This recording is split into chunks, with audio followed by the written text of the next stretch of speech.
sampai jam 12 malam masuk ke kamar tidur Maduro, presiden Venezuela, yang lagi sedang tidur di samping istrinya dicomot oleh Donald.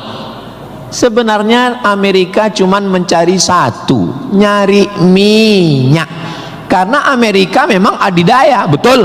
Amerika memang kaya, betul. Tapi Amerika nggak punya minyak, maka dia mesti ngambil Venezuela.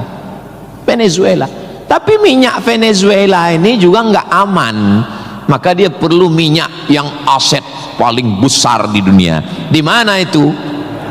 Iran. Itu enaknya ceramah di Unsri ini, nyambung. Bagaimana saya bilang Iran?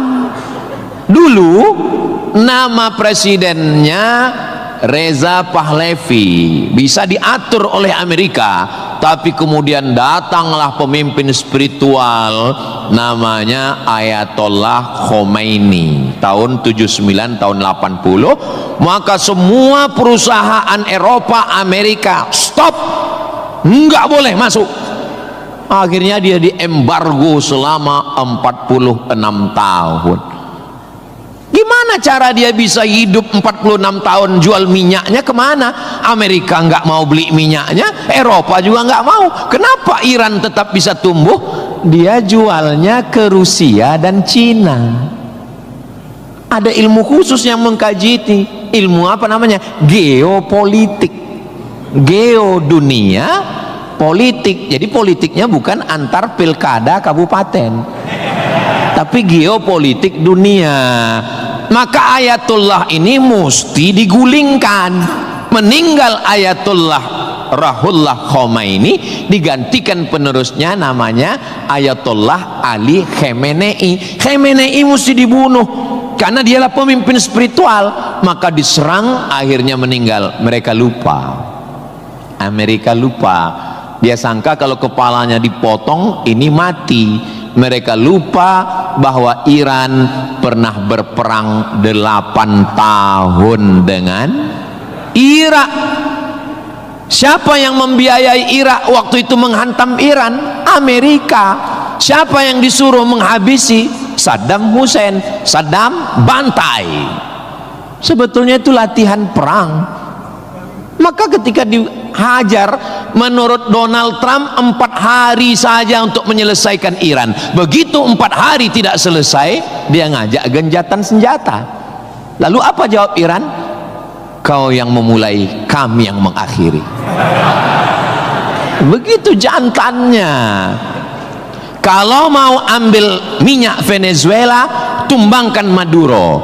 Kalau mau ambil minyak Irak, tumbangkan Saddam. Kalau mau ambil minyak Libya, tumbangkan Gaddafi. Maka Gaddafi tumbang, Saddam tumbang, Ayatollah tumbang, Maduro tumbang. Kalau mau ambil minyak Indonesia, nggak ada bawa-bawa Islam. Universitas Sriwijaya, tapi isinya sangat Islami. Mahasiswanya belajar di masjid, mahasiswanya dipisah laki-laki dan perempuan, yang laki-laki di depan, yang perempuan di belakang, sehingga yang mahasiswa nggak bisa melirik mahasiswi, dan mahasiswi pun hanya bisa melihat tengkuk mahasiswa. Jadi nggak akan ada istilah pacaran di dalam masjid, di luar kita nggak tahu. Mudah-mudahan Allah menjaga adik-adik semua. Bagi yang sudah daftar dan lulus belajar di Universitas Sriwijaya, ini nikmat yang terbesar. Syukuri dengan ucapan Alhamdulillahi Rabbil Alamin.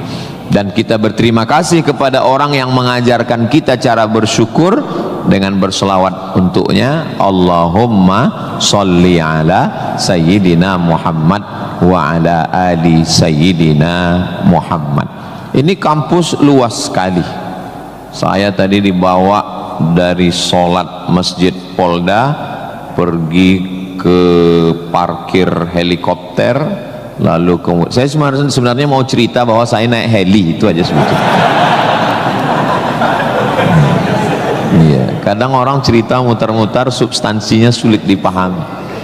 Kenapa kita mesti naik heli? Ini kampusnya Ustadz kalau lewat tol lebih kurang 40 menit dari kota Palembang.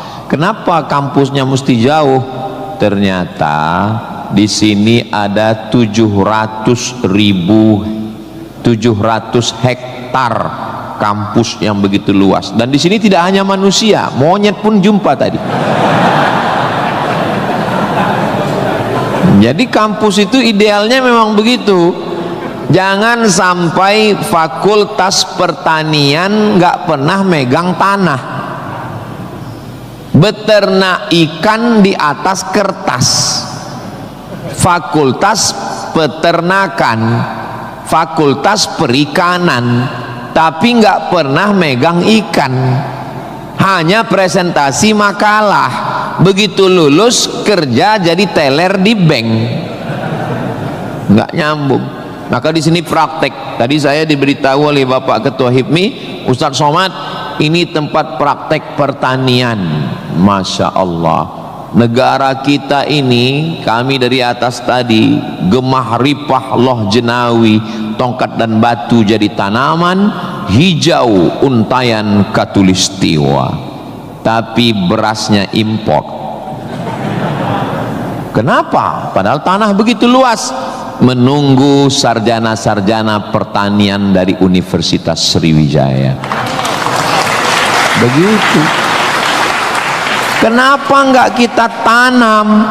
Kalau kita tanam otomatis tanah kita berkah.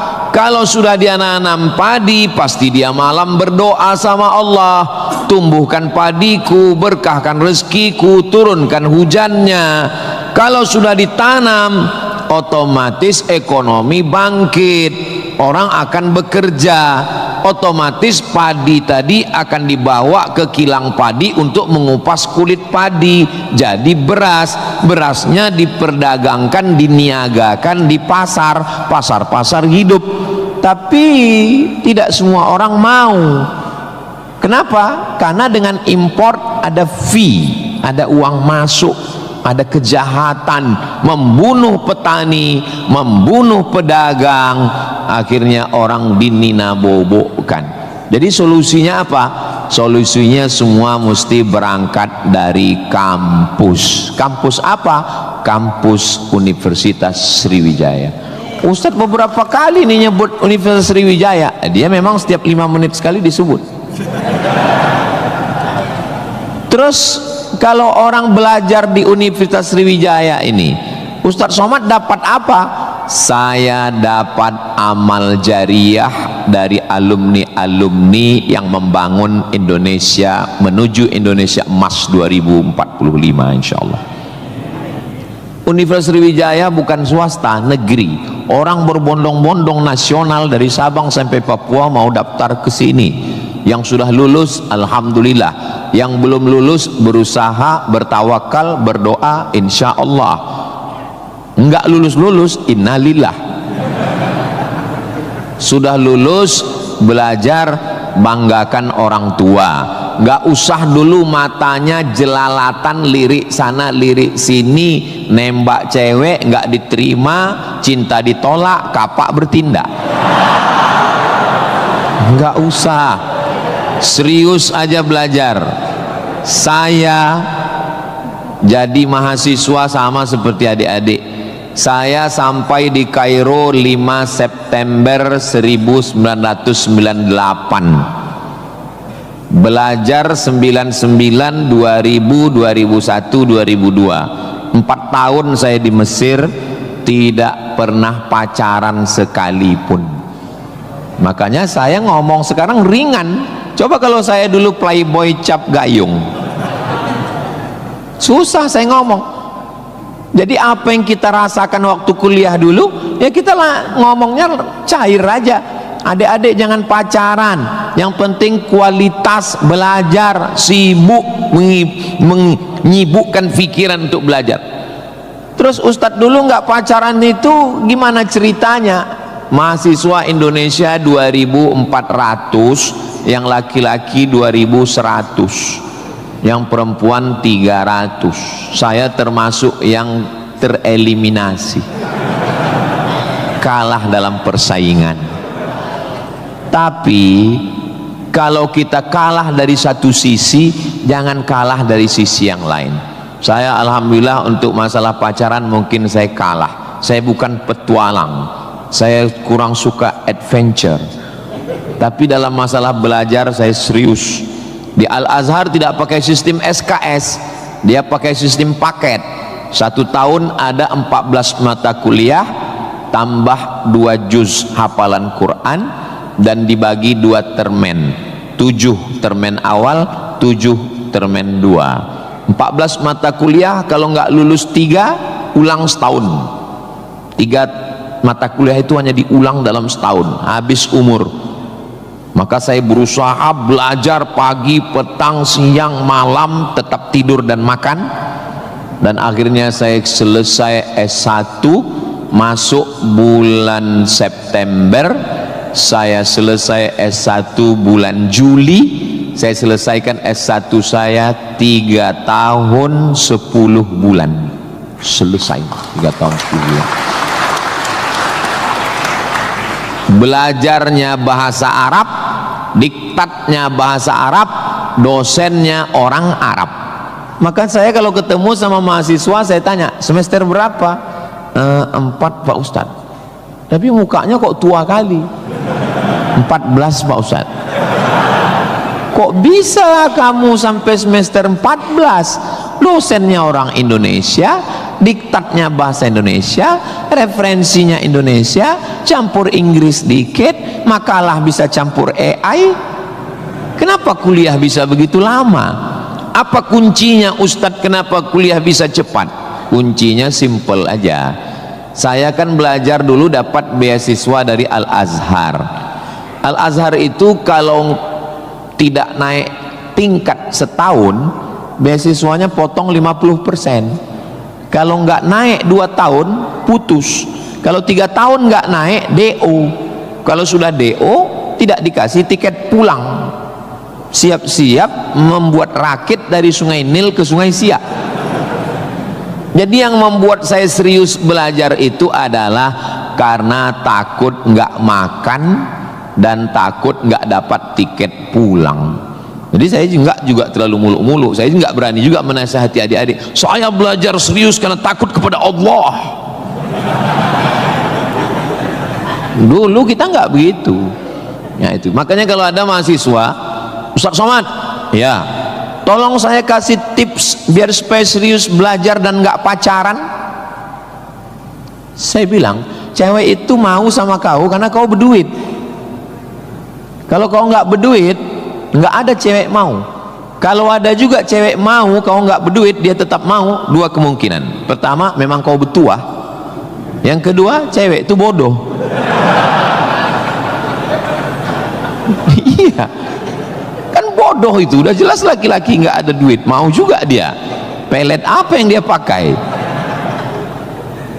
Dari semester 1 pacaran, semester 2 sampai KKN, bonceng sana bonceng sini, pergi sana pergi sini, pacaran 5 tahun, ditinggal pas lagi sayang-sayangnya. Mohon maaf, kalau ada mahasiswi yang mau pacaran sampai 5 tahun, itu sama seperti iklan roti, dibuka, dijilat, dicelupin, gak dimakan-makan. Kira-kira yang rugi cewek apa cowok?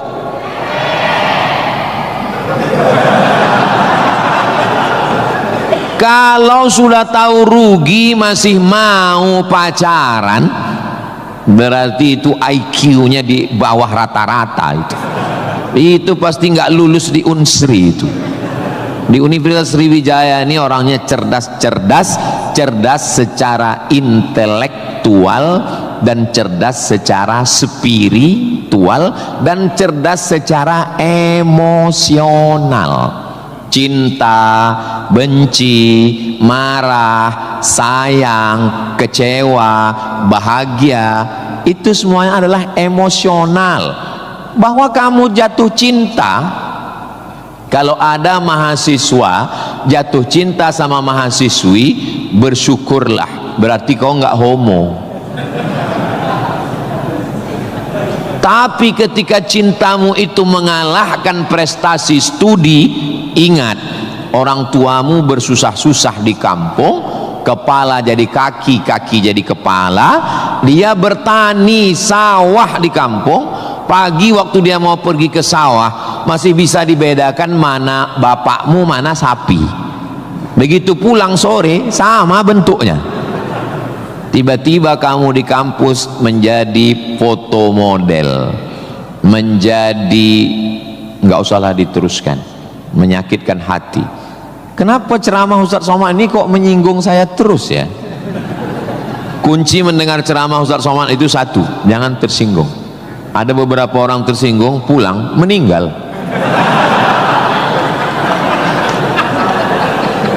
Saudaraku yang dimuliakan Allah, belajar ini seperti pakai kacamata kuda.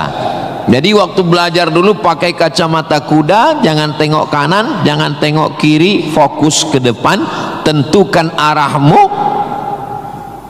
maka alam semesta akan membantu. Tentukan targetmu, mana last destination, stasiun terakhir yang mau ditarget mana. Setelah itu langkah karena kakimu, karena kau bertuhan, serahkan pada Allah. Bismillahi tawakkaltu ala Allah, la haula wala quwata illa billah. Ustadz dulu cita-citanya apa?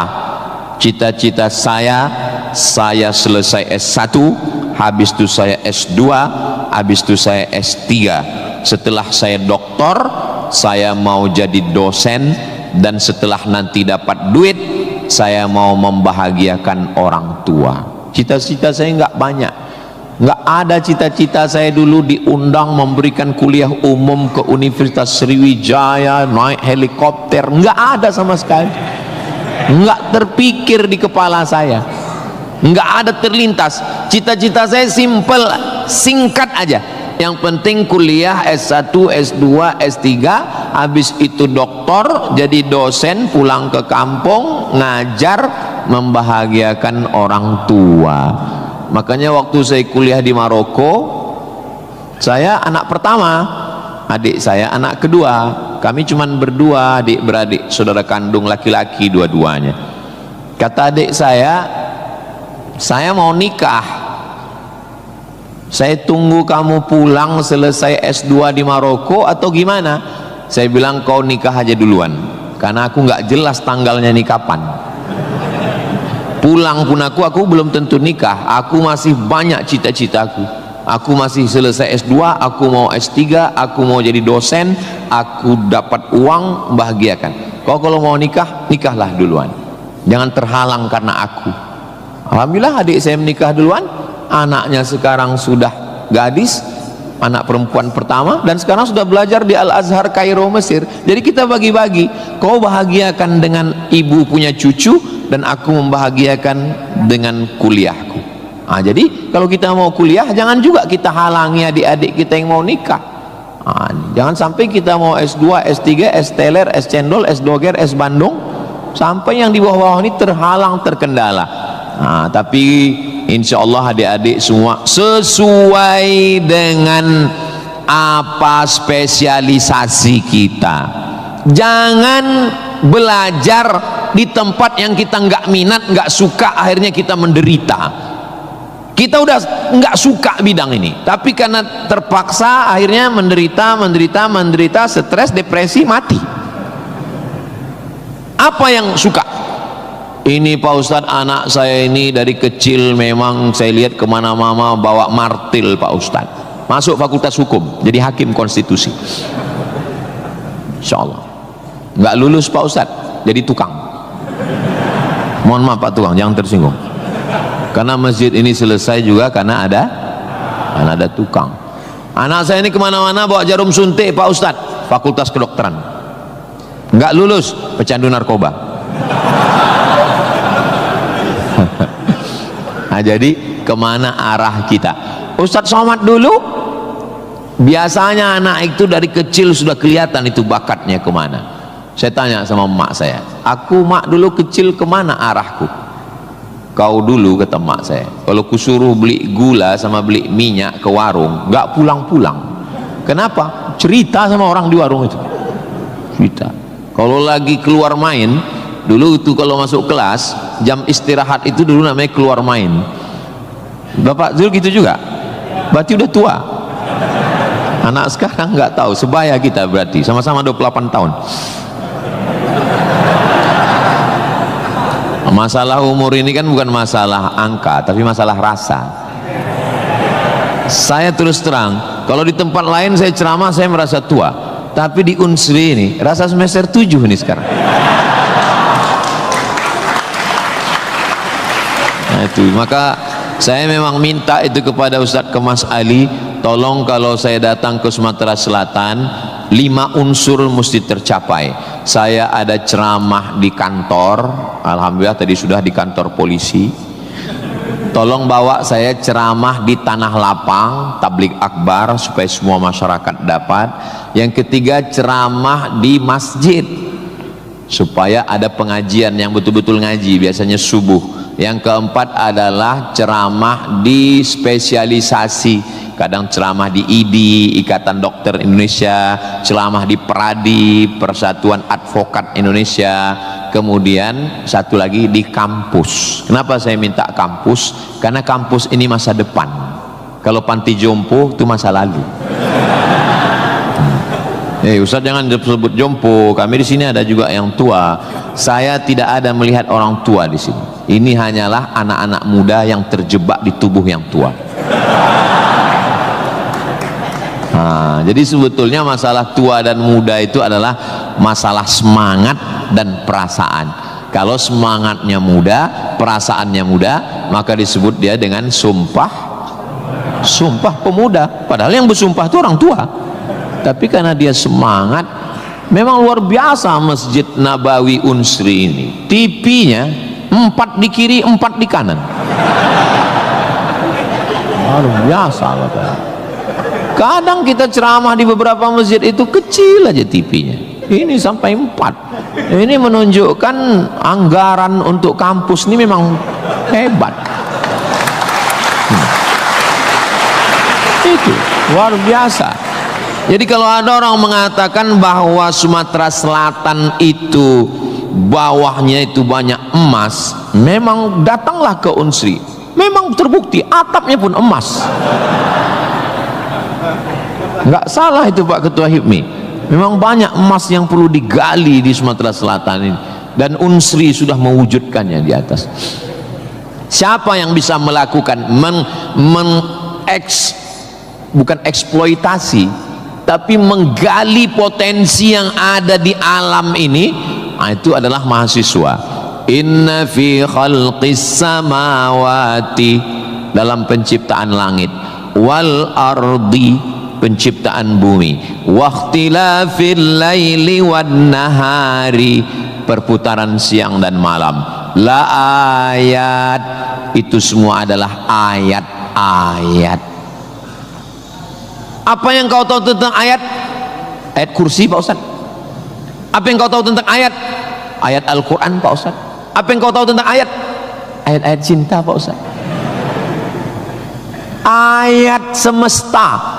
Inna fi khalqis samawati, penciptaan langit, dipikirkan dengan akal, muncul ayat namanya ayat kauniyah, ayat semesta yang dikaji satu fakultas khusus namanya fakultas astronomi, bukan astrologi.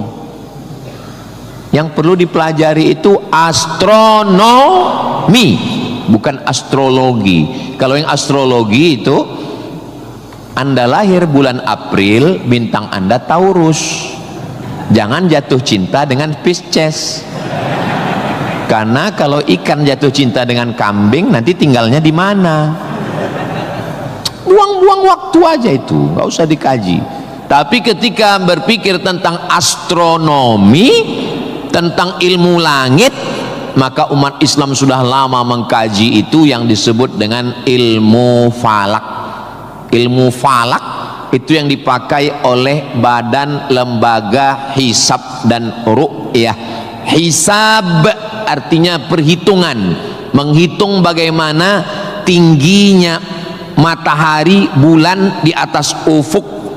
Kenapa terjadi persimpangan antara NU dengan Muhammadiyah tentang penetapan 1 Ramadan dan 1 Syawal?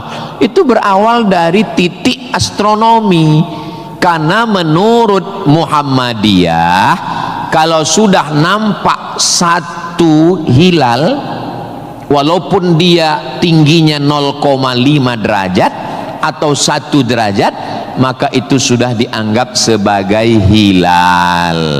Tapi menurut NU, Perti, Persis, Al-Wasliyah, Nahdlatul Ulama, maka mereka mensyaratkan sesuai syarat Mabim, Malaysia, Brunei, Indonesia, Singapura, mensyaratkan mesti 3 derajat.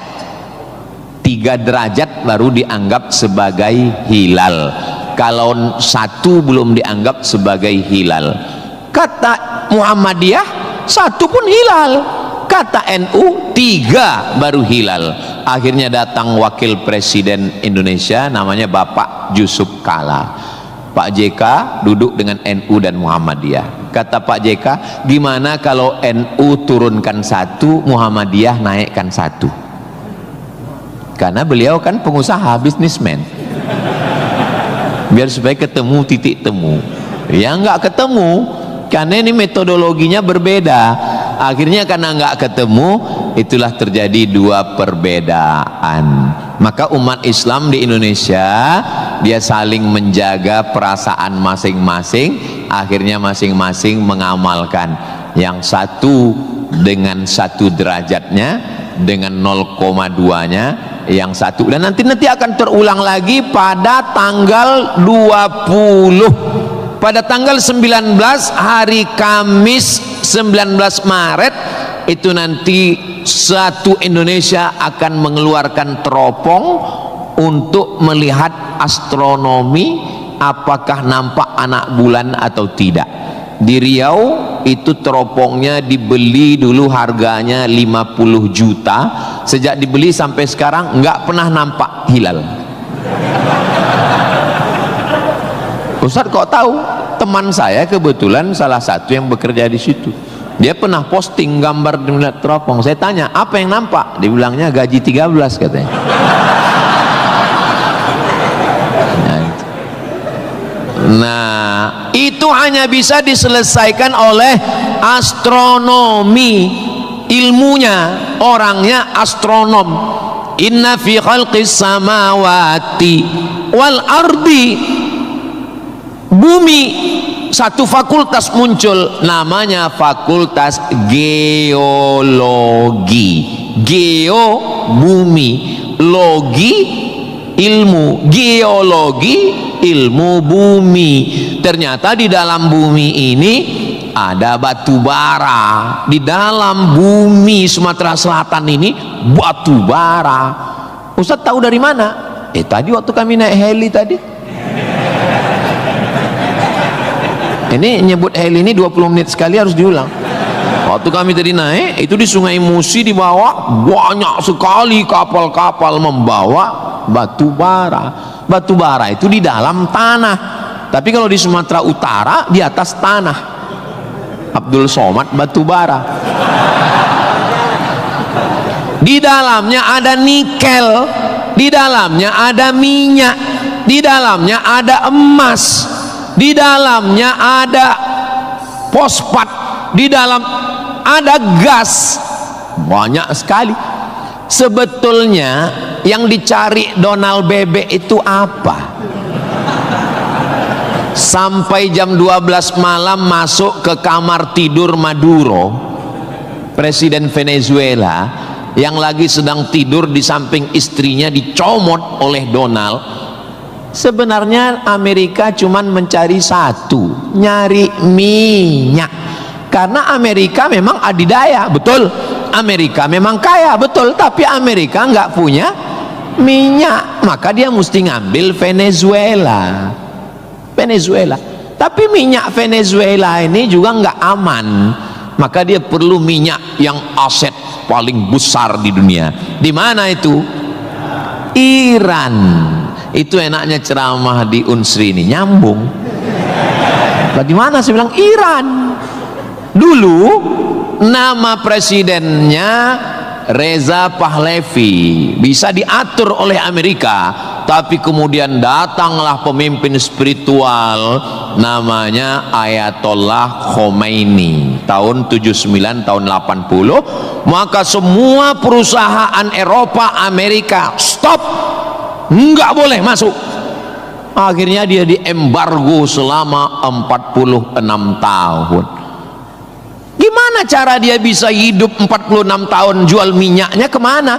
Amerika nggak mau beli minyaknya, Eropa juga nggak mau. Kenapa Iran tetap bisa tumbuh? Dia jualnya ke Rusia dan Cina. Ada ilmu khusus yang mengkaji ini. Ilmu apa namanya? Geopolitik. Geo dunia, politik. Jadi politiknya bukan antar pilkada kabupaten, tapi geopolitik dunia.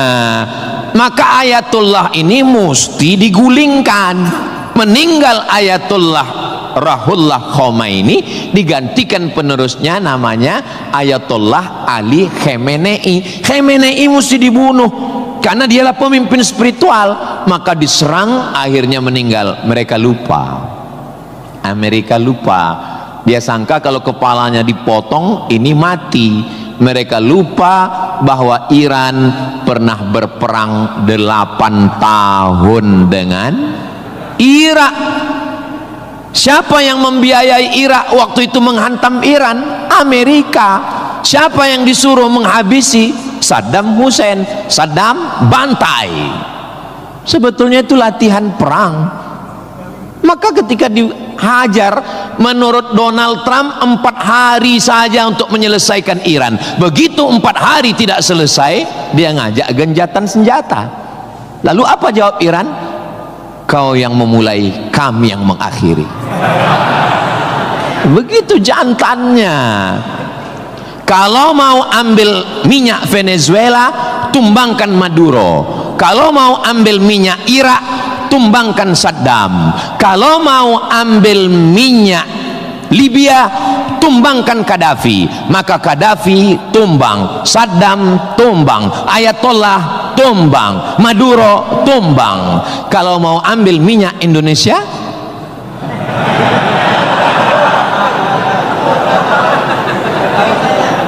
saudaraku yang dimuliakan Allah Subhanahu wa ta'ala, itulah hebatnya.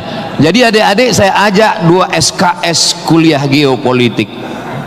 Kenapa untuk mengambil minyak Venezuela mesti ditumbangkan Maduro? Kenapa untuk mengambil minyak Baghdad Saddam mesti ditumbangkan? Kenapa untuk mengambil minyak Libya Gaddafi mesti ditumbangkan? Kenapa Indonesia nggak ada yang ganggu? Karena di Indonesia nggak tumbang pun minyaknya udah dapat.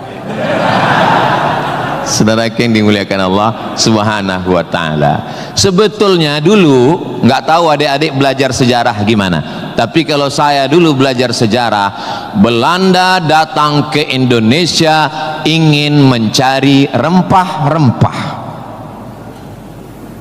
kayu manis, buah pala, merica, ketumbar. Kita pun waktu itu bingung, nanya sama guru SD, ya, Belanda kesini naik kapal kayu jauh-jauh dari Amsterdam, 3 bulan naik kapal cuman mau cari rempah. Iya katanya. Sekarang baru kita tahu, mereka bukan nyari rempah, nyari minyak, Ini udah di kapling-kaplingnya. Papua emas, Sulawesi nikel. Ada satu pulau namanya Pulau Emas, Swarna Dwipa. Swarna Dwipa artinya pulau emas, nama lain dari Sumatera. Dulu ketika Portugis, ada satu negara namanya Portugal, orangnya namanya Portugis. Portugis dengan Portugal itu sama, cuman beda, nama negaranya Portugal, orangnya Portugis. Portugal itu bukan persatuan orang tua gatal. Mereka inilah yang datang untuk mengambil cengkeh, ketidore dan ternate. Sumatera, Kalimantan, Sulawesi. Antara Sulawesi dan Papua ada kerajaan kecil Tidore dan Ternate. Tanaman yang mereka cari adalah cengkeh, karena cengkeh hanya tumbuh di Tidore dan Ternate. Ketika mereka ambil bibit cengkeh mau ditanam di Eropa, musim dingin mati. Indonesia ini potensinya luar biasa. Tidak ada negara miskin, yang ada adalah negara salah kelola. Ustaz sedang bicara Indonesia? Tidak, negara kita kaya. Saya bicara tentang Konoha. Maka saya tidak pernah pesimis, saya selalu optimis. Makanya walaupun ini bulan puasa, lapar, tapi suara saya menggelegar kan, karena saya di kampus Unsri, maka saya semangat. Tapi seandainya ceramah siang jam 2 habis khutbah Jumat ini bukan di Unsri, tidak begini isi ceramah saya. Paling saya, marilah kita banyak ingat mati, ini bulan Ramadan, mari kita banyak-banyak beristighfar, kita mengejar Lailatul Qadar. Tapi saya sedang bicara tentang masa depan. Saya bicara dengan mahasiswa, mereka yang akan melanjutkan tongkat estafet perjuangan ini. Saya yakin dan percaya bidang pertanian sudah, peternakan sudah, geopolitik mereka sangat paham, dan masalah spiritual batinnya mereka dididik di dalam Masjid Nabawi. Mereka diingatkan tentang 3. Adik-adik belajar agama ini nggak usah repot, nggak usah ribet, nggak usah jelimet. Yang penting di dalam hati itu ada 3. Pertama, akidah. Wujud qidam baqa mukhalafatu lil hawadisi qiyamuhu binafsihi wahdaniyah qudrat iradat ilmun sama basar kalam sifat 20. Ini akidah kita Imam Abul Hasan Al-Asy'ari. Yang kedua, setelah akidahnya mantap, dia mau beribadah. Gimana caranya beribadah? Rukun, syarat, wajib, sunnat. Inilah yang kedua, namanya fikih. Belajar fikih sholat, belajar cara wudhu, cara tayamum yang membatalkan sholat. Tapi dua-dua ini nggak ada maknanya. Ibadahnya nggak bermakna, akidahnya nggak bermakna kalau tidak ada yang ketiga. Yang ketiga adalah akhlak, sopan santun, tata krama, budi bahasa, menghormati orang tua, memuliakan dosen. Saya sangat bisa untuk ceramah berdiri naik di atas ini, bisa. Kalau mau saya tadi minta sama panitia, Pak panitia izin saya mau naik ke atas, boleh. Lalu kenapa saya nggak naik ke atas? Karena saya segan tapak kaki saya di atas kepala Pak Rektor. Saya di atas sementara Bapak Ketua DPRD di bawah. Itu namanya sopan santun, tata krama, budi bahasa. Tapi adik-adik yang di atas jangan tersinggung. Saya bukan menyindir. Nggak apa-apa, demi Allah nggak apa-apa. Tapi Pak Ustadz khotib Jumat kan naik ke atas. Khotib Jumat di atas memang mimbar ini untuk khutbah. Mimbar Nabi itu tangganya cuma 3. 1, 2, 3. Maka kalau definisinya lebih dari yang dibuat Nabi adalah bid'ah, inilah mimbar yang bid'ah. 1, 2, 3, 4, 5, 6, 7, 8. Mimbar Nabi cuma 3. Sekarang orang belajar agama bukan mau menggali potensi agama, tapi hanya cukup dengan 5 jari. Jika tidak ada zaman Nabi, bid'ah. Apa ini?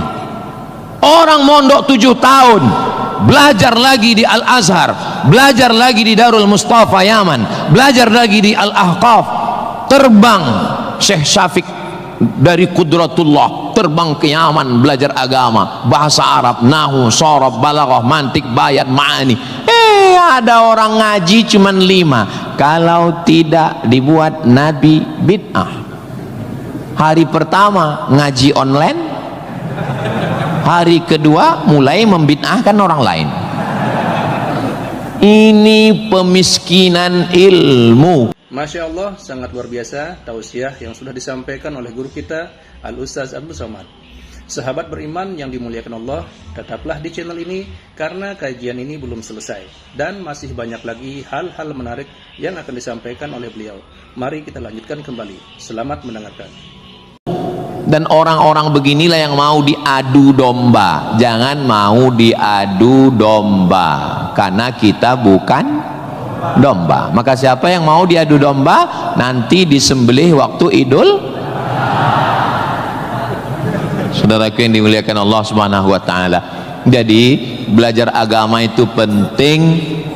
Kalau di universitas agama Islam memang dia ada pelajaran yang begitu banyak, tapi di universitas umum mereka belajar 2 SKS, 16 tatap muka, potong mid semester, potong pertemuan pertama, potong libur banjir, asap dan mati lampu. Hanya tinggal 5 pertemuan. Apa yang bisa diambil dari situ? Tapi saya optimis di Palembang, di Sumatera Selatan, orang tidak hanya ngaji di kampus, tapi juga ngaji di masjid. Bulan Ramadan ini pengajian penuh, kultum subuh, kultum duha, kultum zuhur, kultum asar, kultum menjelang berbuka, kultum habis isya menjelang tarawih, tambah malam 10 terakhir kultum iktikaf. Maka ada namanya madrasah Ramadan. Kira-kira selesai Ramadan ini apa yang bertambah? Alhamdulillah Ustaz Somad, selesai berRamadan ini ada 5 yang bertambah. Apa dia? Berat badan, kolesterol, gula darah, diabetes, asam lambung. Mudah-mudahan selesai Ramadan ini kita sehat walafiat semuanya insyaallah. Ustaz Somad ceramahnya jangan lewat dari jam 2.30. Kenapa? Karena kalau lewat Ustadz ditinggalkan helikopter. Begitu arahan tadi. Saya sebetulnya mau berlama-lama dengan adik-adik sekalian, karena saya nyaman ceramah di Unsri ini. Tapi apalah daya, memang sedap makan ikan gulama, dimakan sambil nonton Harry Potter. Saya tidak bisa berlama-lama karena takut ditinggalkan helikopter. Itulah yang dapat saya sampaikan pada kesempatan yang baik dan mulia ini. Adapun tepuk tangan yang kurang semangat saya maklum karena lapar semuanya. Kepada Bapak Rektor dan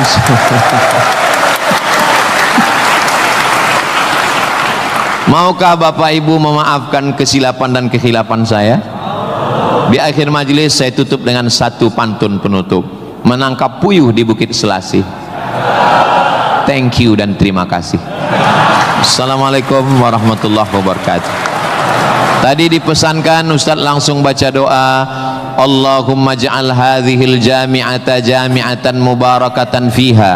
Ya Allah, jadikanlah Universitas Sriwijaya universitas yang penuh dengan keberkahan. Allahumma jazi asatidatina, berikanlah balasan terbaik kepada Bapak Rektor, Wakil Rektor, Dekan, Wakil Dekan, Ketua Jurusan, dosen-dosen kami ya Allah. Sahih ajsadahum, sehatkan badannya, qawi imanahum, kuatkan imannya, wajzi hasanatihim, berikan balasan terbaik untuk guru-guru kami ya Allah. Allahumma hafaz abna'ana wa banatina, adik-adik mahasiswa-mahasiswi kami, jaga hati badan mereka dari fitnah akhir zaman ini ya Allah. Allahumma ja'al hadzal balada baladan amina, jadikanlah Sumatera Selatan Indonesia baldatun thayyibatun wa rabbun ghafur. Allahumma dafa'an al-ghala wal waba wal fahsya wal riba waz zina, selamatkan dari malapetaka, bencana riba, zina, narkoba, perbuatan keji dan mungkar. Allahumma ansur ikhwanana al-mujahidin al-mustad'afina fi Palestin, tolong saudara kami yang sedang teraniaya di Palestina ya Allah. Rabbana taqabbal minna, terimalah salat kami, puasa kami, qiyamul lail kami, kami, tahajud kami, zikir kami, khataman Quran kami.